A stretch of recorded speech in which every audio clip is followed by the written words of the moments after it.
हम प्रभु यीशु मसीह के स्वभाव के बारे में सीख रहे थे। फल लाना यानी यीशु के स्वभाव को प्रकट करना। तो उसमें हमने देखा था प्रभु यीशु मसीह के स्वभाव में क्या गुण है। सबसे पहली बात, उसने परमेश्वर होकर भी अपने आप को शून्य कर दिया, दास का स्वरूप धारण किया, मनुष्य की समानता में हो गया, अपने आप को दीन और नम्र किया। यानी कुछ था, क्या था? परमेश्वर था, लेकिन क्या कर दिया? अपने आप को शून्य कर दिया। तो हमें भी वो स्वभाव प्रकट करना, अपने आप को शून्य करना है। फल लाने का मतलब यीशु के स्वभाव को प्रकट करना। और दूसरा हमने देखा था प्रभु यीशु मसीह पिता की इच्छा के लिए समर्पित रहा, लास्ट तक लिखा है, क्रूस की मृत्यु तक आज्ञाकारी रहा, यहां तक कि क्रूस की मृत्यु भी सह ली। पिता की इच्छा के लिए समर्पित रहा। मेरा भोजन यह है कि मैं अपने भेजने वाले की इच्छा के अनुसार चलूं और उसके काम को पूरा करूं। वो बात हमने पिछली बार देखी थी। अगली तीसरी बात, यीशु मसीह के स्वभाव में बहुत सारी बातें हैं जो हमारे जीवन में प्रकट होना अनिवार्य है। तो सारी बातों में हम नहीं जा रहे। एक बात और हम देखेंगे, प्रभु यीशु मसीह ने कैसे अपना स्वभाव प्रकट किया जब यीशु मसीह को क्रूस पर चढ़ाया गया। मालूम है, ये मनुष्य जाति उस परमेश्वर की बनाई हुई है। परमेश्वर के सामने इंसान की औकात कितनी है? एक कीड़े की तरह है, एक टिड्डी की तरह है, धूप के कैसे छाया के समान है, धूल ही के समान है। परमेश्वर के वचन से हम पिछली बार देख रहे थे।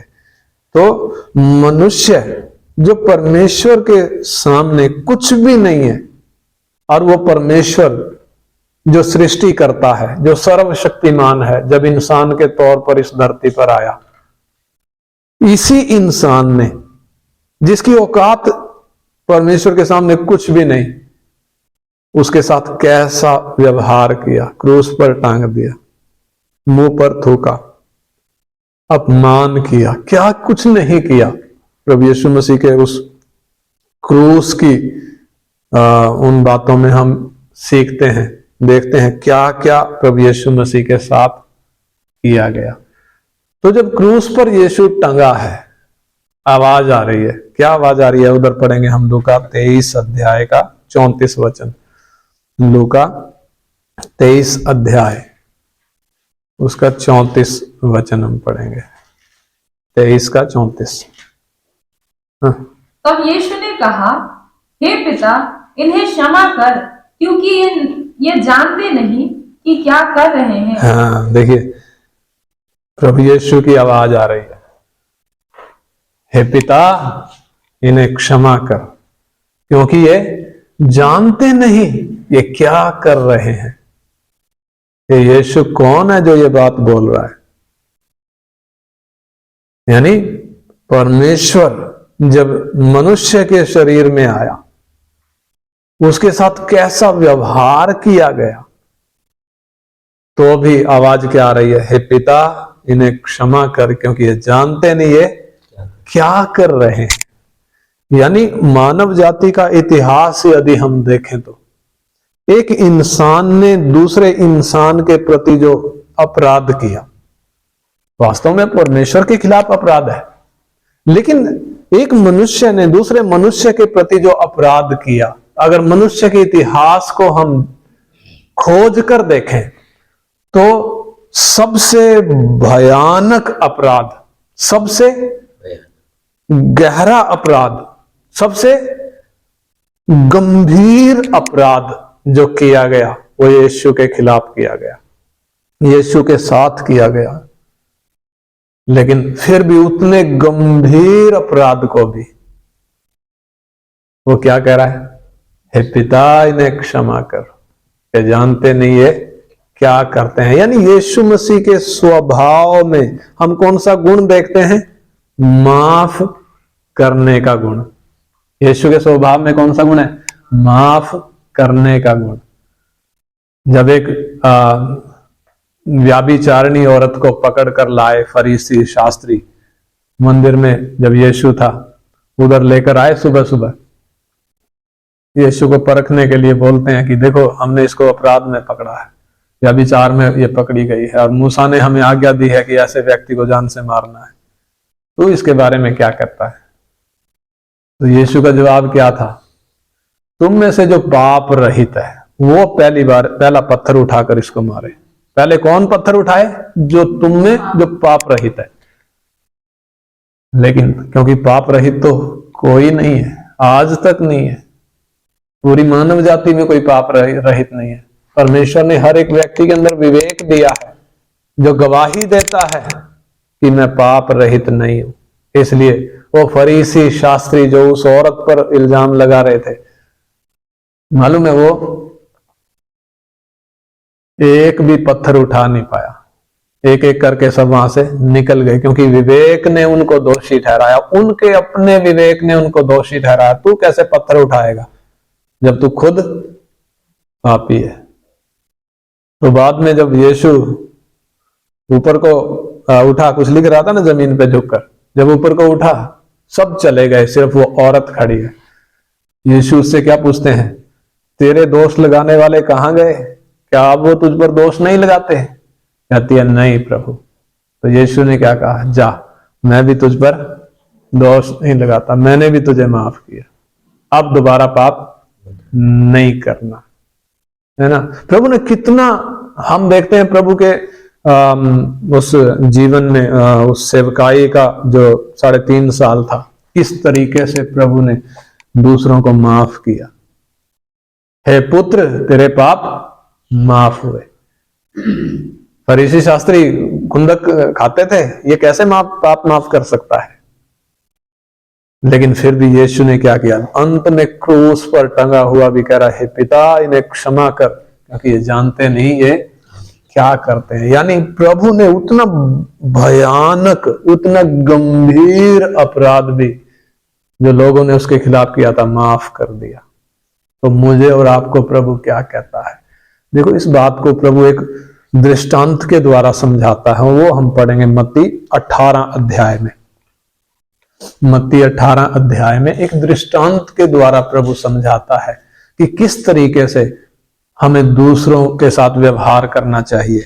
पढ़ेंगे उसका 21 वचन से पढ़ें तो 19 का 21 वचन, 18 का 21 वचन से। तब पतरस ने पास आकर उससे कहा, हे प्रभु, यदि मेरा भाई अपराध करता रहे तो मैं कितनी बार उसे क्षमा करूं? क्या 7 बार तक? यीशु ने उससे कहा, मैं तुझसे ये नहीं कहता कि 7 बार तक, वरन 7 बार के 70 गुने तक। हाँ, इधर प्रभु यीशु क्या कह रहे हैं? पतरस को क्या जवाब दे रहे हैं? पतरस का सवाल क्या था? प्रभु, मेरा भाई जब मेरे खिलाफ अपराध करता है तो मैं कितनी बार माफ करूं? क्या 7 बार? प्रभु कहता है 7 बार केवल नहीं, कितनी बार? 7 के 70 गुणे तक। कितना हो गया? 7 का 70 गुना कितना हो गया? 490, 490 बार। यानी एक भाई दूसरे भाई के प्रति इतनी बार तो अपराध करता नहीं है। यानी कि प्रभु क्या कह रहा है? तुम जितनी बार भी तुम्हारा भाई अपराध करे, तुम क्या कर दो? उसको माफ कर दो। इस बात के को लेकर प्रभु आगे दृष्टांत बता रहे हैं। उसका आगे पढ़े तो, इसलिए स्वर्ग का राज्य, इसलिए स्वर्ग का राज्य उस राजा के समान है, हाँ, जिसने अपने दासों से लेखा लेना चाहा। यानी इधर स्वर्ग के राज्य का दृष्टांत है और सिद्धांत क्या है? माफ करना। माफ करने के सिद्धांत को लेकर प्रभु स्वर्ग के राज्य का दृष्टांत दे रहा है। यानी स्वर्ग के राज्य में यदि हमने अधिकारी होना है तो क्या करना पड़ेगा? जैसे प्रभु ने हमें माफ किया, हम भी तो अपराधी थे, प्रभु ने हमें भी माफ किया। ना केवल जिन्होंने उसको क्रूस पर चढ़ाया, उनको ही जो उस वक्त उसको क्रूस पर चढ़ा रहे थे, उसको क्रूस पर चढ़ाने वालों में मैं और आप भी तो शामिल हैं। अगर हम पापी ना होते तो उसको मनुष्य के तौर पर इधर आना ना पड़ता। अगर हम अपराधी ना होते तो उसको क्रूस की वो मृत्यु ना सहनी पड़ती। उसने वो मृत्यु क्यों सही? उसने हमारे पाप अपने ऊपर ले लिए। इसलिए दृष्टांत दे देकर, उदाहरण दे देकर, नमूना दे देकर प्रभु क्या कर रहा है? इस बात को हमें समझा रहा है कि हमें क्या करना चाहिए? माफ करना चाहिए। तो पढ़ेंगे आगे उसका 23 से हमने पढ़ा, इसलिए स्वर्ग का राज्य उस राजा के समान है जिसने अपने दासों से लेखा लेना चाहा। हाँ जब वो लेखा लेने लगा तो एक जन उसके सामने लाया गया जो 10,000 तोड़े का कर्जदार था, जबकि चुकाने को उसके पास कुछ न था। तो उसके स्वामी ने कहा, ये और इसकी पत्नी और बाल बच्चे और जो कुछ इसका है सब बेचा जाए और कर्ज चुका दिया जाए। हाँ, देखिए एक दास जो कितने का कर्जदार था? 10,000 तोड़े, 10,000 तोड़े का कर्जदार था, लेकिन चुकाने के लिए उसके पास कुछ भी नहीं था, एक तोड़ा भी नहीं था कि वो चुका सकता। तो जब उसने अपने स्वामी से उसका 26 पढ़े तो, इस पर उस दास ने गिरकर उसे प्रणाम किया और कहा, हे स्वामी, धीरज धर, मैं सब कुछ भर दूंगा। हाँ, यानी जब उसके पास चुकाने को कुछ भी नहीं था और जब आज्ञा हो गई, चुकाना तो पड़ेगा। स्वामी क्या कह रहा है? चुकाना तो पड़ेगा। इसको, इसकी पत्नी को, इसके बच्चों को और जो कुछ इसका है सबको बेचकर क्या करा जाए? पेमेंट करी जाए, कर्जे की पेमेंट करी जाएगी। कि कर्जा माफ नहीं होगा, क्या करना पड़ेगा? चुकाना पड़ेगा। इसको बेचो, इसकी पत्नी को बेचो, इसके बच्चों को बेचो और इसका जो कुछ भी है सब बेच डालो, कर्जा भुगतान करो। लेकिन जब उसके पास वो दास दंडवत कर रहा है, उसके सामने लिखा है उसने गिर कर उसको दंडवत किया और कहा, हे स्वामी, धीरज धर, मैं सब कुछ भर दूंगा। आगे, तब उस दास के स्वामी ने तरस खाकर उसे छोड़ दिया। तरस खाकर क्या किया? उसे छोड़ दिया और उसका कर्ज भी क्षमा कर दिया। हाँ, उसका सारा कर्जा माफ कर दिया। कितना था? 10,000 तोड़े। एक दृष्टांत है, 10,000 तोड़े क्या कर दिए? माफ कर दिए। किस शर्त पर? किस शर्त पर माफ किए? जब उसने माफी मांगी, जब उसने दया की विनती करी, दया की विनती जब करी, गिरकर जब दंडवत किया, हे प्रभु धीरज धर, मैं सारा कर्जा चुका दूंगा, धीरज धर, मुझे मौका दे, मुझे समय दे, अभी मेरे पास देने को कुछ भी नहीं है, मैं पाई पाई चुका दूंगा। जब वो दया की विनती कर रहा है, उसके स्वामी ने दया करके उसका कर्जा माफ कर दिया। और फिर आगे क्या हुआ? परंतु जब वो दास बाहर निकला तो उसके संगी दासों में से एक उसको मिला जो उसके 100 दिनार का कर्जदार था। हाँ, 100 दिनार का कर्जदार। उधर हमने पढ़ा है 10,000 तोड़े और इधर 100 दिनार। उसका मतलब क्या है? तोड़े और दिनार में फर्क क्या है? अगर आज की करेंसी में देखें तो रुपया, तोड़े क्या है? रुपया, और दिनार क्या है? पैसा। यानी 10,000 रुपया और इधर 100 पैसे। 100 पैसे कितने होते हैं? 1 रुपया। 10,000 उसके माफ हो गए, परंतु इधर कितना इसने लेना है? दूसरे से एक लेना है, 100 पैसे लेने हैं। 100 पैसे का कर्ज, 100 दिनार का कर्जदार था। उसने उसे पकड़कर उसका गला घोंटा और कहा, हाँ, गर्दन किधर से पकड़ लिया? गले से पकड़ लिया। कितने देने हैं? 100 पैसे देने हैं, गले से पकड़ लिया। और क्या कह रहा है? और कहा, जो कुछ तुझ पर कर्ज है भर दे। हाँ, जो कुछ तुझ पर कर्ज है भर दे। इस पर उसका संगी दास गिरकर उससे विनती करने लगा, धीरज धर, मैं सब भर दूंगा। यानी वही विनती है जो इसने अपने स्वामी से करी थी, वही विनती है। इसने भी तो ऐसे ही विनती करी थी जब इसका कर्जा माफ हुआ। अब इसका संगी दास भी, जिसको इसका 1 रुपया देना है, 100 पैसे देने हैं, गिरकर इससे विनती कर रहा है, धीरज धर, मैं सब भर दूंगा। उसने ना माना। हाँ, लेकिन उसके स्वामी ने तो माफ कर दिया, लेकिन ये क्या कर रहा है, उसने ना माना, परंतु जाकर उसे बंदीगृह में डाल दिया बंदी गृह में डाल दिया। कि जब तक कर्ज भर ना दे तब तक वहीं रहे। यानी इसने अपना उसके जो 1 रुपया उससे लेना था, क्या नहीं किया, माफ नहीं किया, उसको गले से पकड़ा, उसको जेल में ठोक दिया। क्यों ठोक दिया? एक एक पैसा क्या करना पड़ेगा, चुकाना पड़ेगा। और फिर आगे क्या हुआ? उसके संगी दास ये जो हुआ था देखकर बहुत उदास हुए। हाँ। और जाकर अपने स्वामी को पूरा हाल बता दिया। तब उसके स्वामी ने उसको बुलाकर उससे कहा, हे दुष्ट दास। हाँ, देखिए ये वही स्वामी है जिसने इस दुष्ट दास के 10,000 तोड़े माफ किए हैं। अब उस स्वामी ने अपना फैसला रिव्यू किया और अपना फैसला पलट दिया। क्या कह रहा है? हे दुष्ट दास, तूने जो मुझसे विनती की तो मैंने तेरा वो पूरा कर्ज क्षमा कर दिया। इसलिए जैसे मैंने तुझ पर दया की वैसे ही क्या तुझे भी अपने संगी दास पर दया करना नहीं चाहिए था?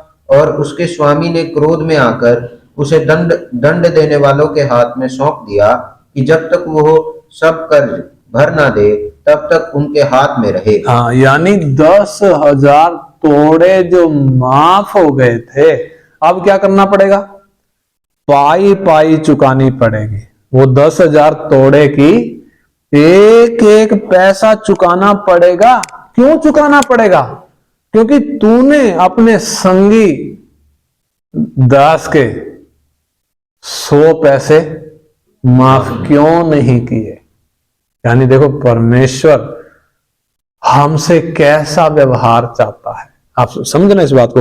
उसका 34 दोबारा पढ़ें। और उसके स्वामी ने क्रोध में आकर उसे दंड देने वालों के हाथ में सौंप दिया कि जब तक वो सब कर्ज भर न दे तब तक उनके हाथ में रहे। हाँ, और 35, इसलिए जब मैंने इसी प्रकार, दोबारा पढ़ो 35। इसलिए जब मैंने तुझ पर दया की, हाँ, वैसे ही क्या तुझे भी हाँ, अपने संगी दास पर दया करना नहीं चाहिए था?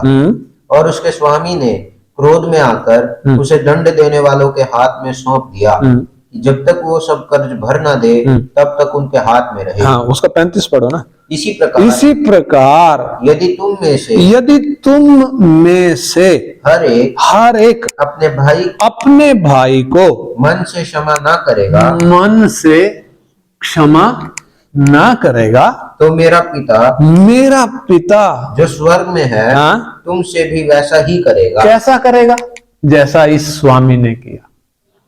यानी बेशक जब हम क्रूस के पास आए और हमने अपने पापों का अंगीकार किया और हम रोए, घुटनों के बल बैठकर हमने पश्चाताप किया, छाती पीटी, मन फिराया, हमने जब सच्चे मन से पश्चाताप किया, परमेश्वर ने हमारे पाप माफ कर दिए। परंतु इस दृष्टांत में प्रभु क्या समझा रहा है?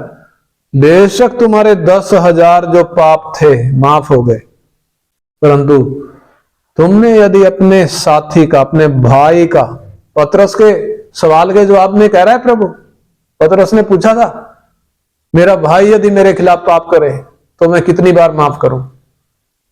प्रभु कहता है, यदि तुम भी अपने भाई को क्षमा ना करो और इस दुष्ट दास की तरह करो, तो जैसे इसके स्वामी ने किया, जो कर्जा माफ किया था, वापिस एक एक पाई उसकी चुकाने के लिए उसको जेल में ठोक दिया। इधर लिखा है, क्रोध में आकर उसे दंड देने वालों के हाथ में सौंप दिया। दंड देने वालों के हाथ में सौंपा है ताकि दंड दें और क्या करें? पाई पाई वसूल करें। कब तक? जब तक ये पूरा कर्जा भर, हमारे जो पाप माफ हुए हैं। यदि फिर से परमेश्वर उनका लेखा हमसे लेने लगे तो क्या होगा? यदि परमेश्वर उनका लेखा लेने लग जाए तो हम कहां से भरेंगे?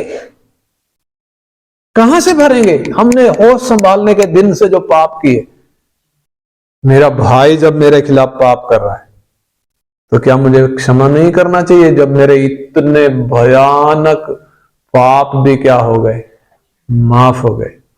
जब क्रूस के सामने मैं रोया, क्रूस की ओर ताक कर जब मैंने पश्चाताप किया, है प्रभु मेरे पाप माफ कर दे, क्योंकि उन पापों का लेखा मैं दे नहीं सकता था। परमेश्वर का वचन कहता है, कुलूसियों में लिखा है, शायद 2 अध्याय का 13-14 वचन पढ़ेंगे तो, कुलूसी 2 अध्याय 13-14 वचन पढ़ो तो। उसने तुम्हें भी, जो अपने अपराधों और अपने शरीर की खतना रहित दशा में मुर्दा थे, उसके साथ जिलाया और हमारे सब अपराधों को क्षमा किया। हाँ, सब अपराधों को क्षमा किया। कब क्षमा किया? जब हम क्रूस के पास आकर रोए, जब हमें सत्य मालूम पड़ा, जब हमें मालूम पड़ा मैं पापी हूं, जब हमें हमारे पाप नजर आए, हम रोए, उसने हमारे सब अपराधों को क्षमा कर दिया। और विधियों का वो लेख, विधियों का वो लेख जो हमारे नाम पर और हमारे विरोध में था, मिटा डाला। और हाँ, विधियों का वो लेख हमारे नाम पर जो था, हमारे नाम के विरोध में था। इसका मतलब क्या है? जितने पाप हमने किए, मालूम है, हम पढ़ते हैं उधर किताबें लिखी जा रही हैं। जब सफेद सिंहासन का न्याय होगा, वो किताबें खुलेंगी, उन किताबों में जैसा लिखा है वैसे ही एक एक का न्याय होगा। यानी एक एक के नाम के आगे क्या लिखा हुआ है? वो जो पाप किए हैं, होश संभालने के दिन से लेकर जो पाप मैं और आप करते आ रहे हैं, इंसान जाति जो पाप करते आ रही है, मालूम है उधर किताबों में नाम के आगे वो लिखा जा रहा है। परंतु जब हम क्रूस के पास आए, जब हमने विनती करी, दया की विनती करी, तब हुआ क्या? हमारे नाम के आगे जितने भी पाप लिखे थे, विधियों का वो लेख जो हमारे नाम के आगे लिखा था, और क्या गवाही दे रहा था? हमारे खिलाफ गवाही दे रहा था। वो है इस आयत का अर्थ। जो हमारे नाम के आगे पाप लिखे हुए थे, जो हमने कुकर्म किए, हमारे खिलाफ जो गवाही दे रहे थे, मालूम है, वो सारे मिटा दिए गए। इधर लिखा है उसने क्या करा, कैसे मिटाए? जो विधियों का वो लेख जो हमारे नाम पर, यानी हमारे नाम के आगे जो लिखा था और हमारे विरोध में था, यानी हमारे खिलाफ गवाही दे रहा था, उसने मिटा डाला। कैसे मिटा डाला? और उसे क्रूस पर कीलों से जड़कर सामने से हटा दिया है। सामने से हटा देने का मतलब हमारे नाम के सामने जो लिखा हुआ था उधर से वो मिटा दिया। क्या कर दिया? साफ कर दिया। कैसे साफ किया? क्रूस पर कीलों से जड़कर। किसको जड़ा है? हमें नहीं जड़ा, उसने खुद को, अपने आप को क्रूस पर कीलों से जड़कर, यानी यीशु जो क्रूस पर ठोका गया, हाथ पैर कीलों से जब ठुके हैं, मालूम है किस लिए? हमारे नाम के आगे जो अपराध लिखे थे। कौन से अपराध? जो हमने किए। किसके खिलाफ किए थे? परमेश्वर के खिलाफ जो किए थे। यानी जो भाई के खिलाफ हम कर रहे थे, मां बाप के खिलाफ अनाज्ञाकारिता, और जो भी हम कुकर्म कर रहे थे, सारे परमेश्वर के सामने किताब में लिखे जा रहे थे, हमारे नाम के आगे लिखे थे, हमारे खिलाफ गवाही दे रहे थे। लेकिन परमेश्वर ने वो सारे कब मिटा दिए? जब हमने क्रूस के पास आकर दया की विनती करी, हमारे नाम के आगे से उनको मिटा दिया। जैसे इस दृष्टांत में उसके स्वामी ने किया। इस दास के स्वामी ने क्या आज्ञा निकाली थी? इसके पास अगर देने को कुछ नहीं है, इसको बेचा जाए, इसकी पत्नी को बेचा जाए, इसके बच्चों को बेचा जाए, और जो कुछ भी इसका है, इसका घर या जानवर या जो भी इसकी संपत्ति है, सब बेचा जाए और कर्जा भरा जाए। परंतु जब विनती करी, दास ने जब विनती करी, स्वामी ने क्या किया, माफ, सारा कर्जा माफ कर दिया। परंतु वो माफ किया कराया कर्जा कब इस दास को भरना पड़ गया, जब इसने अपने साथी का 100 दिनार माफ नहीं किया। चाहिए था, स्वामी क्या कह रहा है, चाहिए था जैसा मैंने तेरा कर्जा माफ किया, तू भी अपने साथी का कर्जा माफ कर देता। बहुत ज्यादा कर्जा थोड़े था, मैंने तो तेरे 10,000 किए, 10,000 माफ किए, तू क्या एक नहीं कर सका। इसलिए कितना गंभीर है ये विषय, इसलिए प्रभु कहता है, पढ़ेंगे हम, प्रभु प्रार्थना करना सिखाता है। जब चेलों को प्रार्थना करना सिखाया, हे हमारे स्वर्गीय पिता, तो जो स्वर्ग में तेरा नाम पवित्र माना जाए, तेरा राज्य आए, तेरी इच्छा जैसे स्वर्ग में पूरी होती है इस धरती पर भी हो। और आगे लिखा है, हमारे अपराधों को क्षमा कर जैसे हमने भी अपने अपराधियों को क्षमा किया है। यानी पहले क्या करना पड़ेगा, क्षमा करना पड़ेगा, तब जाकर प्रभु हमें क्षमा करेगा।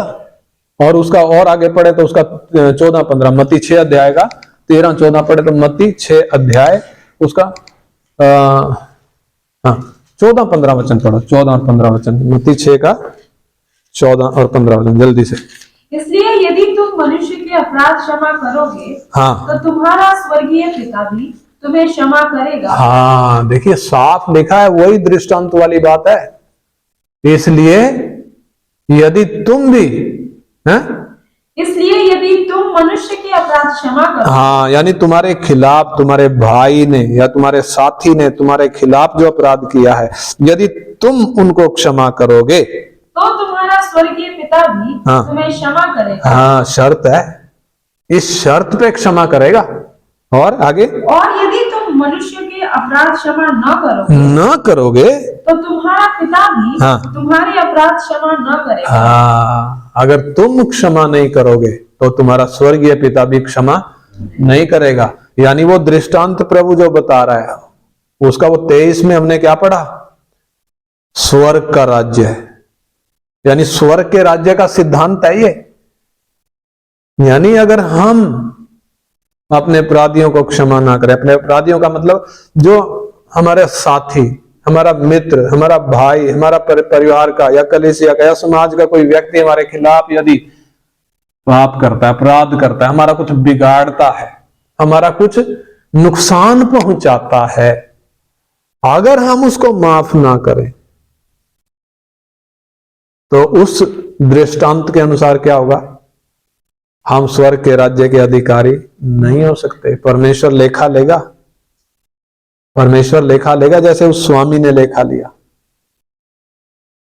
और इधर प्रभु साफ कहता है, तुम माफ नहीं करोगे तो स्वर्गीय पिता भी माफ नहीं करेगा। स्वर्गीय पिता कब माफ करेगा, जब तुम माफ करोगे।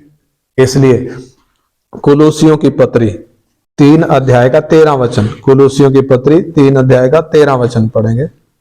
और यदि किसी को किसी पर दोष देने का कोई कारण हो, हाँ, तो एक दूसरे की सह लो। एक दूसरे की सह लो। कब सह लो, यदि किसी को किसी के खिलाफ दोष देने का कोई कारण है, वास्तव में कारण है कि दोष दिया जाए, वास्तव में कारण है कि मेरे खिलाफ क्या किया गया है, मेरा नुकसान, मुझे नुकसान पहुंचाया गया है, कारण है। लेकिन प्रभु क्या कह रहा, कारण है तो भी क्या करो, एक दूसरे की सह लो और एक दूसरे के अपराध क्षमा करो। एक दूसरे के अपराध क्षमा करो, जैसे प्रभु ने तुम्हारे अपराध क्षमा किए, हाँ, वैसे ही तुम भी करो। हाँ, जैसे प्रभु ने हमारे अपराध क्षमा किए वैसे ही तुम भी क्षमा करो। प्रभु ने हमारे अपराध कैसे क्षमा किए, जब हमने अपने पापों का पश्चाताप किया, मन फिराया, क्रूस के पास जब हम आए,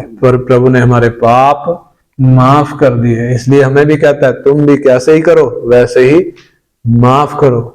जैसे यीशु क्रूस पर टंगा हुआ कह रहा है, हे पिता इन्हें क्षमा कर, ये जानते नहीं है क्या करते हैं। एक और वचन, इफिसियों की पत्री 4 अध्याय उसका 32 वचन पढ़ेंगे। इफिसियों की पत्री 4 अध्याय का 32 वचन। एक दूसरे पर कृपालु एक दूसरे पर कृपालु और करुणामय हो, और करुणा में हो। कृपा करो और करुणा करो। और जैसे परमेश्वर ने मसीह में तुम्हारे अपराध क्षमा किए, वैसे ही तुम भी एक दूसरे के अपराध क्षमा करो। हाँ, जैसे किसने किए? परमेश्वर ने मसीह यीशु के कारण हमारे अपराध क्षमा किए, हम भी एक दूसरे के अपराधों को क्या कर दें? क्षमा कर दें। लेकिन यदि क्षमा नहीं करेंगे तो साफ लिखा है स्वर्गीय पिता भी क्षमा नहीं करेगा। और वो दास ने जैसे वापिस माफ करे हुए भी वापिस क्या कर लिए? वापिस भरवाए। स्वर्ग का सिद्धांत है। इसलिए आइए हम अपने जीवनों को जांच कर देखें, क्या मैं यीशु के स्वभाव को प्रकट कर रहा हूं? यीशु का स्वभाव कैसा है? उसने माफ किया। कब माफ किया? वो भयानक पाप जो मानव जाति के इतिहास को यदि हम खोज कर देखें तो सबसे ज्यादा गंभीर अपराध है, प्रभु ने वो भी माफ कर दिया। हमारे खिलाफ उतना अपराध तो कोई नहीं करता होगा, तो भी हमारा भाई, हमारा पड़ोसी या कोई भी व्यक्ति, मनुष्य, प्रभु कहता है तुम भी मनुष्यों के अपराध यदि क्षमा ना करोगे। कोई भी मनुष्य हमारे प्रति जब अपराध करता है, आइए हम मसीह के स्वभाव को प्रकट करें। इसलिए फिलिप्पी 2:5 में लिखा है, जैसा मसीह यीशु का स्वभाव था वैसा ही तुम्हारा भी स्वभाव हो। आइए हम अपने स्वभाव को जांच कर देखें, क्या मैं दूसरों को क्षमा करता हूं, या अभी भी मेरे मन में मैं वो पीड़ा लेकर बैठा हूं? इसने मुझे गाली दी थी, उसने मेरे साथ बुरा व्यवहार किया था, उसने मेरी बेइज्जती करी थी। क्या अब भी मैं पीड़ा लेकर बैठा हूं? या जब मेरे पाप प्रभु ने माफ कर दिए, मैंने भी दूसरों को माफ कर दिया? आइए हम अपने आप को जांच कर देखें, मेरी हालत कैसी है? क्या माफ करने का स्वभाव आया है या अभी भी नहीं आया? आइए परमेश्वर का आत्मा इन वचनों के द्वारा हमसे क्या चाहता है? हम में भी मसीह का स्वभाव आए। वो फल है जो हम एक एक ने लाना है, बहुतायत का फल, मसीह के स्वभाव को प्रकट करना। जैसे मसीह यीशु ने अपने आप को शून्य किया, हमने भी अपने आप को शून्य करना है। जैसे मसीह यीशु पिता की इच्छा के लिए अपना प्राण दे दिया, हमने भी उसके लिए जीना है जो हमारे लिए मरा और फिर जी उठा। अपने लिए नहीं जीना, परमेश्वर की इच्छा के लिए जीना। तीसरा, जैसे उसने हमारे अपराध क्षमा किए, वैसे ही हम भी दूसरों के अपराधों को क्षमा करें। हालेलुया। क्षमा नहीं करेंगे तो स्पष्ट चेतावनी है, स्पष्ट चेतावनी है। उदाहरण देकर, दृष्टांत देकर, नमूना देकर प्रभु हमें सिखा भी रहा है और आज्ञा भी दे रहा है। आइए हम इन वचनों पर मन लगाएं, हम अपने जीवन को इन वचनों के अनुसार ढलने के लिए परमेश्वर के हाथ में सौंपें, ताकि परमेश्वर का आत्मा हमारे जीवन में कार्य करे और मसीह के स्वभाव को हम में प्रकट करे। आइए हम प्रार्थना करें। हालेलुया।